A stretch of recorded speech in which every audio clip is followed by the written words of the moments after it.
बाळासाहेबांच्या स्मृतीस्थळावर मोदी गेल्यानं शिवसेना उद्धव बाळासाहेब ठाकरे पक्षानं त्याला आक्षेप घेतलाय।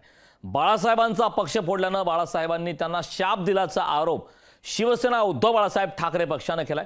शिवसेना उद्धव बाळासाहेब ठाकरे पक्षांच्या या आरोपांना महायुतीनेही प्रत्युत्तर दिलंय।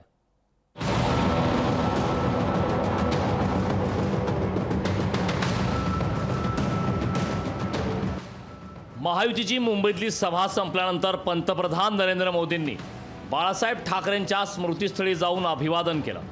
मोदींच्या या अभिवादनावरून शिवसेना उद्धव बाळासाहेब ठाकरे पक्षानं पंतप्रधान नरेंद्र मोदी यांच्यावर टीका केली। ज्या बाळासाहेबांनी शिवसेना उभी केली ती शिवसेना मोदींनी फोडली, त्यामुळे स्मृतीस्थळावर गेलेल्या मोदींनी बाळासाहेबांनी आशीर्वाद नव्हे तर शाप दिला असेल असं राऊतांनी म्हटलं। हिंदुहृदय सम्राट बाळासाहेब ठाकरे यांच्या स्मारकावर मोदी जे गेले हा बाळासाहेब ठाकरेंचा नव्हे महाराष्ट्राचा अपमान आहे। ज्याने शिवसेना तोडली, स्वाभिमानी पक्ष महाराष्ट्रासाठी निर्माण केला बाळासाहेबांनी, ती तोडली आणि पुन्हा बाळासाहेबांसमोर आपण नतमस्तक होण्याचा ढोंग करताय राज ठाकरेंबरोबर। बाळासाहेबांनी काल त्यांना शाप दिला असेल। शिवसेनेच्या या टीकेवर मनसेनेही पलटवार केलाय।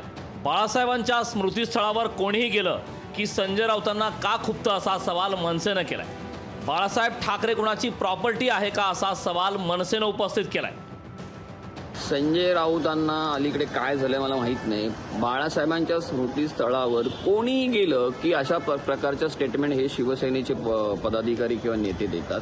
खरं तर ही चूक आहे। बाळासाहेब हे सर्वांचे होते आणि सर्वांचे आहे। त्यांची जी व्यक्तिमत्व होते हे सर्वांसाठी सर्वश्रुत होतं, सर्व त्यांच्यावर प्रेम करत होते आणि त्यांच्या निधनानंतर त्यांच्या स्मृतीस्थळावर कोणी जायचं आणि कोणी नाही जायचं हे ठरवणारे कोण हे? ही काय त्यांची खाजगी मालमत्ता आहे का? पंतप्रधान नरेंद्र मोदी अनेक वेळा मुंबईत आले असतील, पण ते कधीही बाळासाहेबांच्या स्मृतीस्थळावर गेल्याचं ऐकिवात नाही।